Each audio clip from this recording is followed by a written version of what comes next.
Man Ray, aujourd'hui, dimanche 25 octobre 2020, in Alpina. Alors d'abord, ce que j'appelle le prélude de 49 secondes, un texte de Man Ray parlant lui-même de l'art. Qu'est-ce que c'est une belle photo? Qu'est-ce que c'est une belle femme? Je ne sais pas. Qu'est-ce que c'est une peinture abstraite? Qu'est-ce que c'est une peinture figurative? Je ne sais pas. Je ne fais que des non-abstractions. Si aujourd'hui je prends position, demain il faut que je me contredis. La poursuite de la liberté et du plaisir efface toutes les idées. S'il y a contradiction, peu importe. Une ligne, un triangle, un visage, un œuf. Tous sont bons comme point de départ pour une aventure. J'ai toujours envié ceux pour qui une œuvre est un mystère.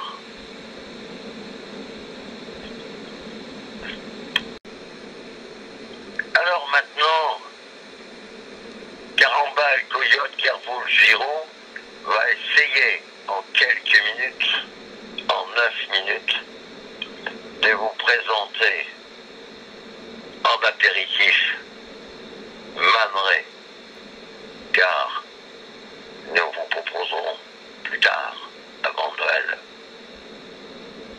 un vrai solide banquet avec fiesta de 49 minutes, avec DVD réservé aux membres de la nouvelle association coopérative. 1001 voix, 1001 sources, c'est-à-dire les 1000 et une saveur des savoirs, et les 1000 et une science ou savoir des saveurs, dont vous en connaissez au moins une, qui s'appelle l'œnologie. Avoir du nez pour boire du vin, et pourquoi pas de l'eau, et plein d'autres choses, et plein d'autres jus, bien matériels ou bien immatériels, bien spirituels. Alors Man Ray est apparu en 1890 à Philadelphie. Bon, Philadelphie est connue aujourd'hui parce qu'il y a le fameux musée qui a recueilli presque la totalité de l'œuvre de Duchamp de 1920 à sa mort. Duchamp meurt un petit peu plus tôt, en 1968, et Man Ray meurt en 1976. Oui, mais Duchamp était né un petit peu plus tôt, en 1886. Alors, parler de Man Ray, c'est assez difficile. Mais je vais ici essayer d'être le plus bref possible pour tenir dans les 9 minutes. Man Ray, on le présente à la fois comme un inventeur, comme un peintre, comme un photographe. Et c'est un poète de l'invention, de la peinture, de la photographie et des objets hilarants, c'est-à-dire des montages, des collages, des assemblages, des arrangements. Tout ça a été concocté bien avant les années 50 et le développement de ces concepts par les Américains, les Européens, dès les années 13, 15, in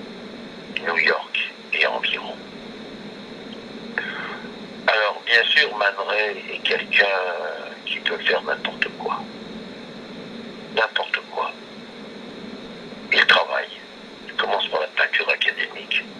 Et puis il fait de tout, quoi. Il fait de tout. Et on peut dire que, moi, enfin, je ne sais pas comment on peut dire, mais il y aurait plusieurs naissances. La pré-naissance de Man Ray, ce serait sa rencontre avec Alfred Stieglitz à New York, ce fameux galeriste et artiste photographe qui fonde sa galerie 291 et sa revue luxueuse 291 dans ces années 10-15 à New York, mais il vient déjà de Berlin autour de 1900. Et là, c'est quelque chose. Et il a aussi une femme exceptionnelle dont on a montré les tableaux il y a 2 ans en France, au musée de peinture de Grenoble. Alors bon. Mais ça, c'est pour une autre fois. Alors, donc, on peut dire que sa première naissance, c'est la rencontre de Stieglitz, mais sa deuxième naissance, oui, il était déjà né de toute façon, mais je veux dire, là, c'est quand même des rencontres invraisemblables. C'est à New York. Par les jeux du hasard, il rencontre dans une soirée, grâce à Stieglitz, bien sûr, Marcel Duchamp, qui devient son compère, son ami, et Francis Picabia, qui devient son compère et son ami. Et ils vont former le trio infernal de ce qui s'appellera Dada, mais en 1915, Dada n'existe pas encore. Ils sont déjà, on appelle ça le pré-Dada, mais moi je dirais pas le pré-Dada, je dis simplement, ce sont des gens du gag, sérieusement drôlatiques, qui ont tous trois l'esprit des fumistes, des incohérents, des hydropathes. Qu'ils les aient rencontrés ou pas, peu importe. Ils ont ça. Ils ont le pchit. Ils ont le pchit. Alors n'oublions tout de même pas que 291 déclenchera chez Picabia la revue 391, qui sera éditée d'abord à New York, puis à Barcelone, puis à Paris, puis 491, le dernier numéro avant de mourir. Oui, parce que là, ce trio est un trio infernal. Il y a d'ailleurs un DVD qui a été fait dans les années 90 où on voit apparaître les 3 zigomards. Alors là, il faut aller très vite. Alors, bien sûr que Man Ray ne fait pas de sculpture. Il invente des arrangements. Mais avant même de rencontrer Duchamp. Hein. Et on doit dire rapidement qu'il participe bien sûr en 1917 à la fameuse exposition scandaleuse des artistes indépendants de New York, dont Duchamp fait partie du jury, et il était spécifié que toute œuvre qui est présentée est acceptée, puisqu'il n'y a pas le jury. Ben, c'est une rencontre sans jury. Tout est ouvert. Et Duchamp, là, lance son gag absolu, Fountain, la pissoire, à l'envers, signé Mut, scandale. Le jury, le non-jury n'en veut pas. Duchamp dit, messieurs, dames, je m'en vais. Vous avez contrevenu au contrat. Et bien sûr, la pissoire devient mondialement célèbre, puisque photographiée immédiatement par Alfred Stieglitz. Il ne reste d'ailleurs que la photographie, puisque cette pissoire, dite originale, puisqu'elle est originale, il n'y a que sa porcelaine de la signature Hermut, puisque la porcelaine est tirée, la pissoire a des millions d'exemplaires en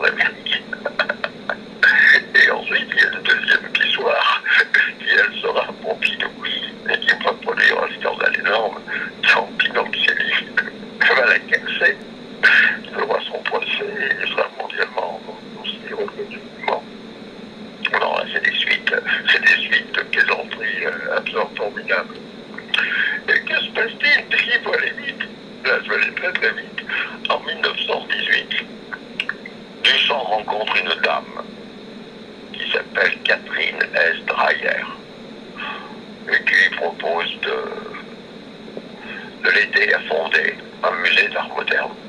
Le premier musée d'art moderne aux États-Unis est fondé par une société, d'accord, dont les 3 membres sont le président Marcel Duchamp, président d'honneur, le vice-président, voici le vice-président Man Ray, vice-président d'honneur, et la trésorière, bien entendu, Catherine S. Dreyer, qui a le blé. Bon. Et qui trouve le titre de cette société, eh ben c'est Man Ray. Et le titre est adoubé par Duchamp. Et Catherine Dreyer dit, ok, car Man Ray, dans une revue française là-bas à New York, voit une revue et dedans il y a un texte où c'est marqué Société Anonyme. Il ne sait pas ce que ça veut dire Société Anonyme. Et Duchamp lui dit, voilà. Et ça devient la Société Anonyme. Le futur musée d'art moderne. Et qui sera bien sûr ensuite entreposé dans une université américaine. C'est à se taper la tête par terre de fou rire. Hein. Voilà. Donc les conséquences, et là on voit très bien les conséquences, c'est énorme. Et là on met bien sûr Man Ray comme Duchamp.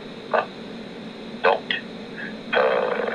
on peut dire plus que curateur, hein, décideur des œuvres qui seront choisies dans la Société anonyme, dans ce musée d'art moderne, financé par Catherine Dreyer. Là, ça pose d'autres questions. Hein. C'est pas seulement curateur, c'est, comment on appelle ça, entrepreneur. Entrepreneur, il faut bien dire cela. Entrepreneur. Bien sûr, ça a eu un effet gigantesque sur Coyote, puisque Coyote n'a pas eu le temps de rencontrer Duchamp, il est mort avant qu'il le rencontre. Et Picabia, il n'a pu le rencontrer car il était déjà mort dans les années 50 et que le Coyote était encore dans son collège fameux religieux de Montfleury. Mais il rencontre le 3e larron en 74-15 à Paris. Et il devait faire dans sa collection fameuse, qui n'avait que 3 volumes, L'œil absolu, dont le premier volume s'appelle Duchamp et la photographie par Jean Clair. Le volume 2 s'appelle Raoul Oswald, je ne suis pas un photographe, par Michel Giraud, et toutes les traductions par Sabine Wolf. Alors évidemment, et le 4e volume 2 aurait dû être, mais il n'a pas pu se réaliser. Man Ray est mort, et donc on n'a pas eu le temps de faire ce travail. Oui, parce qu'il fallait qu'on paye le catalogue raisonné de tous les rayogrammes de Man Ray. Alors, chers amis auditeurs, imaginez la prise de conscience et la descente de Coyote dans l'atelier de Man Ray, rue Féron, juste au-dessus de la place Saint-Sulpice, que je connais bien, puis dans la rue Servantoni, j'allais un peu plus tôt à des cours privés de hautes études avec 2 de mes collègues dans l'appartement de Roland Marc et de sa mère. Ça, c'est une autre histoire. À se taper la tête par terre. Et place Saint-Sulpice, il y a eu la librairie fameuse du Genevois, Lastom, qui publia des avant-gardes futuristes et constructivistes, etc., etc. Et aussi la maison d'édition de la fameuse revue, la revue musicale qui commence fin des années 30 et dont j'ai une dizaine de numéros, dont le Varèse, dont le Létrisme, dont Satie. Alors bien sûr, Coyote a été malaxé dans la bonne marmite. Et en 74, je n'ai que 34 ans. Donc là, ça y est, je suis mûr pour le saut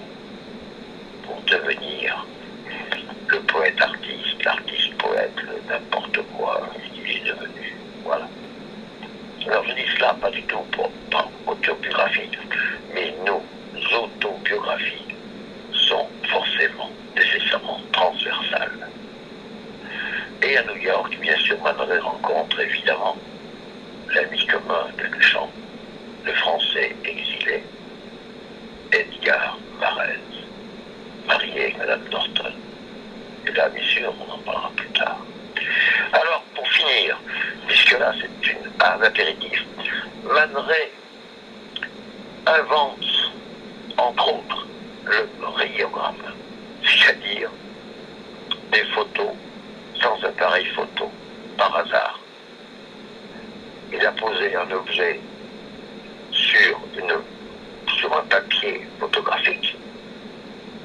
Il revient et il voit que l'objet s'est imprimé.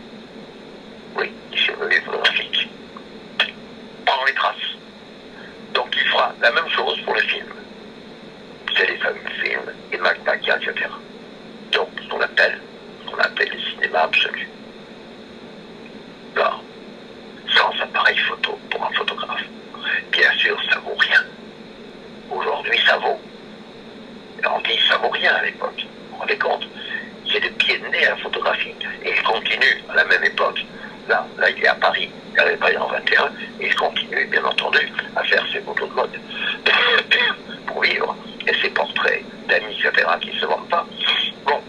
Et en même temps, il fait, je dirais, Sperry parle de tableaux pièges, mais là ce sont des objets piégés qui sont des assemblages, pas des structures, des assemblages. Et là, on connaît, et je parle que de cela, très connu, l'énigme. Alors, qu'est-ce qu'il y a dessous? Il paraît qu'il y a une machine à coudre, il a mis une couverture en feutre, attachée, avec des cordes, ça fait une forme très bizarre, énigme. Avant Beuys, capitale de cette pièce. Mais Man Ray ne répète jamais deux fois la même chose. Un peu plus tard, il va faire une autre pièce, le ballet français. Il prend un ballet français. Le ballet français, c'est un ballet en paille, avec bleu, blanc, rouge. Il y a une sorte de ficelle, bleu, blanc, rouge. Et Coyote, dans le musée des musées, il a bien sûr au moins 2 ballets français, avec lequel il peut de temps en temps balayer le musée. Mais ça, c'est un balayage historique, théorique, d'accord, muséal. Il ne peut pas l'abîmer. Mais lui, Coyote, il le pose normalement, même à l'envers. Et Man Ray, lui, il le plante dans une plaque, tac, ballet français.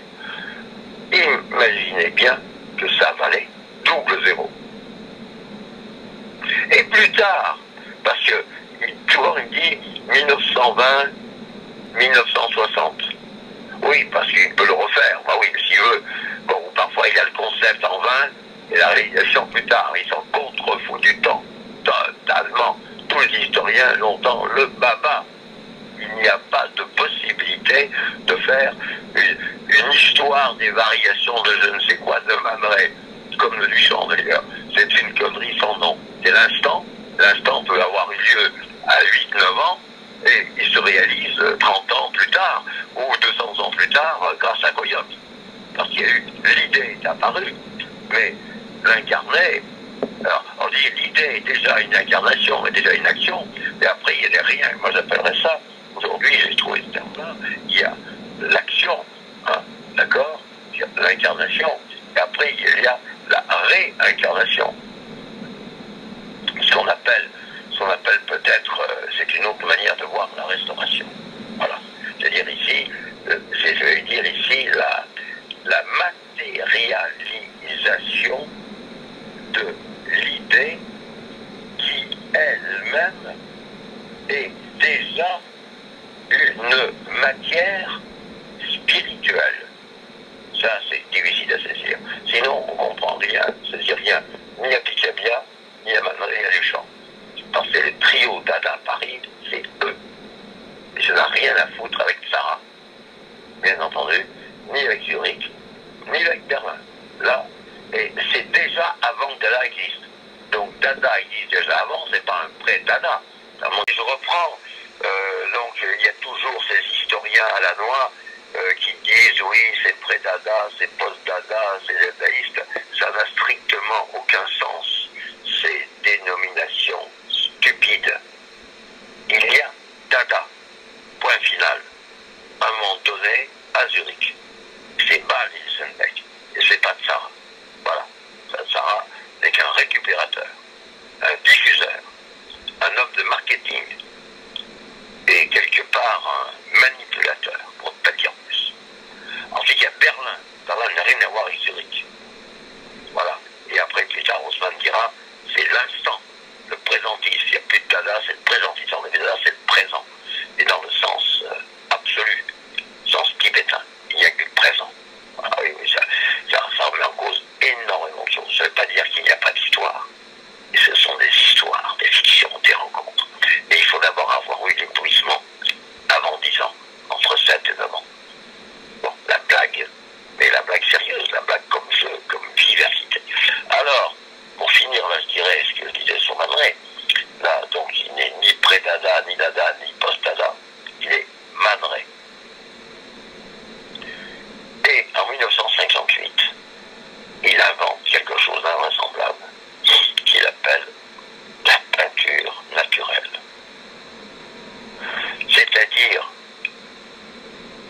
C'est-à-dire qu'il met de la peinture et après il plie les toiles, etc. Et à la sortie, on a des sortes de formations. Genre test de Rorschach. Peinture naturelle. N'importe qui peut réaliser pour lui-même des peintures naturelles. Alors, s'il dit peinture naturelle, a-t-il pensé? Je ne sais pas. Peut-être qu'il ne le connaissait pas, mais ça me paraît bizarre. À l'anthologie de la poésie naturelle de 1948 aux éditions K à Paris, faite par Bernard Gerbrandt et Camille Brienne, mes deux amis. Bon, moi à l'époque quand je le rencontre, je ne lui pose pas la question, parce que je ne suis pas encore dans tout ce zigzag invraisemblable, parce qu'il faut remonter leur propre vie, en même temps ma propre vie. Bon, ce que je peux faire aujourd'hui, évidemment, comme une immense fiction. Alors, d'autre part, une autre fois, dans les années 30, il invente aussi le dessin. On peut dire le dessin aléatoire, le dessin au hasard. Hein. On griffonne avec la main, sans s'arrêter, en gribouillis, une danse de dessin. Voilà. Évidemment, je finis là-dessus. Et n'oublions pas que son ami Picabia, à Paris, maman n'était pas là, je pense en 1800, pour le vernissage d'une exposition chez lui, avait installé une toile vierge. Donc, installé comme pour faire un tableau, d'accord, sur son trépied. Et chacun en entrant signer son nom et son écriture. Et c'est devenu le tableau fameux qui valait 0, qui maintenant vaut une somme colossale, l'œil Diacotylte. Donc ce sont bien des intuitions enfantines, mais l'enfance forte, l'enfance cliniquée, l'enfance libertaire, l'enfance anarchique de Marcel Duchamp, de Picabia et de Man Ray. Bonsoir, bonjour, chers voyeurs auditeurs. Alors, c'est un poème d'André Breton, l'ami indéfectible de Man Ray des années 20 jusqu'à la mort de Breton. Et c'est un poème de 1956 que Breton offrit pour l'exposition de Man Ray à la petite galerie de Breton qui s'appelait l'Étoile scellée à Paris. Le trappeur en chambre, le duvoteur des raisins de la vue, le capteur de soleil et l'exacteur d'ombre, le décors de la vie quotidienne, le boussolier du jamais vu et le naufrageur